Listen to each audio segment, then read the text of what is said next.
Hi friends, welcome to my channel. ఈరోజు మన ఛానల్లో ఎంతో టేస్టీగా హెల్తీగా తయారు చేసుకుని పాలకూర వడలు ఎలా ప్రిపేర్ చేసుకోవాలో ఇప్పుడు చూద్దాం. ఇవి చాలా టేస్టీగా, చాలా ఈజీగా ఈవినింగ్ స్నాక్లోకి తయారు చేసుకోవచ్చండి వీటిని. అంతేకాదు వీటిని చాలా తక్కువ ఆయిల్తో ప్రిపేర్ చేసుకోవచ్చు. అయితే పిల్లలు స్కూల్ నుంచి వచ్చేసరికి వాళ్ళకి వేడివేడిగా వీటిని చేసి పెట్టండి. పాలకూర ఇష్టం లేని వాళ్ళు కూడా ఇష్టంగా తింటారు. అయితే ముందుగా వీటిని ప్రిపేర్ చేసుకోవడం కోసం ఒక బౌల్ని తీసుకొని అందులోకి 1 కప్ అటుకులను వేసుకొని, తర్వాత అందులో కొన్ని వాటర్ వేసుకొని వాటిని ఒక 10 నిమిషాల పాటు పక్కన పెట్టుకోవాలి. తర్వాత ఒక కట్ట పాలకూరను తీసుకొని దానిని బాగా వాష్ చేసుకున్న తర్వాత దానిని చిన్న చిన్న పీసెస్ లాగా కట్ చేసుకోవాలి. ఇలా కట్ చేసుకున్న పాలకూర తురుమును ఒక బౌల్లోకి తీసుకొని పక్కన పెట్టుకోవాలి. తర్వాత 10 నిమిషాల ముందు నానబెట్టుకున్న అటుకులలో నుంచి వాటర్ని తీసివేసి దానిని గట్టిగా పిండుకుంటూ వేరొక బౌల్లోకి వేసుకోవాలి.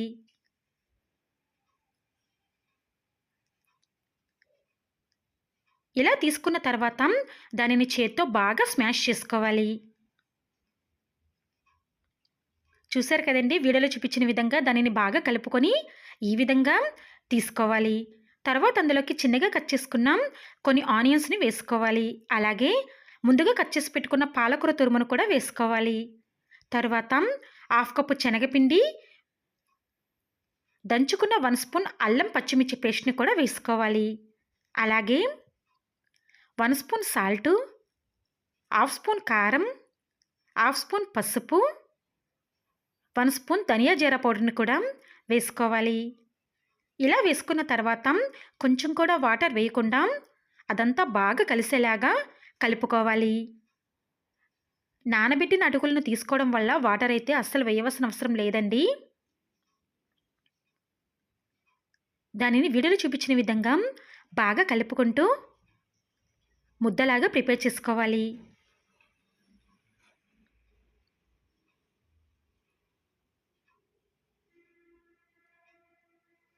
ఇలా రెడీ చేసుకున్న తర్వాత దానిని చిన్న చిన్న ఉండలను తీసుకొని వీడియోలో చూపించిన విధంగా టిక్కీలాగా ప్రిపేర్ చేసుకోవాలి.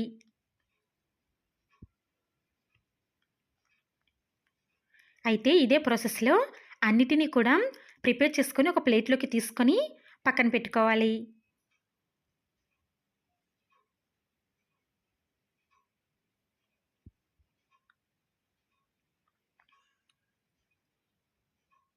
ఇలా అన్నింటినీ తయారు చేసుకున్న తర్వాత స్టవ్ ఆన్ చేసుకొని స్టవ్ పై ఒక ప్యాన్ పెట్టుకొని అందులోకి 2 స్పూన్స్ ఆయిల్ని వేసుకొని ఆయిల్ హీట్ అయిన తర్వాత ఆ ఆయిల్ను ప్యాన్ అంతా స్ప్రెడ్ చేసుకొని మనం తయారు చేసుకున్న టిక్కీలను 1 బై 1 ఆయిల్లో వేసుకోవాలి. ఇలా వేసుకున్న తర్వాత దానిపై మూతని పెట్టుకొని మంటను పూర్తిగా లో ఫ్లేమ్లో పెట్టుకొని కుక్ చేసుకోవాలి. కొంతసేపటి తర్వాత మూత తీసి వాటిని రెండో వైపుకు కూడా టర్న్ చేసుకొని రెండు వైపులా కూడా వాటిని బాగా ఫ్రై చేసుకోవాలి. అయితే మూతని పెట్టుకొని ఫ్రై చేసుకోవడం వల్ల మనకు అవి చాలా క్రిస్పీగా రెడీ అవుతాయండి. ఇలా తయారు చేసుకున్న వాటిని ఒక ప్లేట్లోకి తీసుకోవాలి. అయితే ఇదే ప్రాసెస్లో అన్నింటినీ కూడా ఆయిల్లో వేసుకుంటూ ఫ్రై చేసుకొని తీసుకోవాలి. అంతేనండి, ఎంతో టేస్టీగా హెల్తీగా తయారు చేసుకొని పాలకూరతో వడలు రెడీ.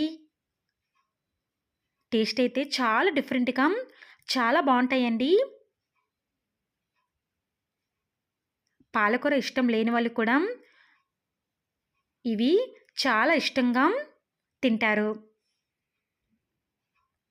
తప్పకుండా ఈ రెసిపీని మీరు కూడా ఒక్కసారి ట్రై చేసి టేస్ట్ చేయండి.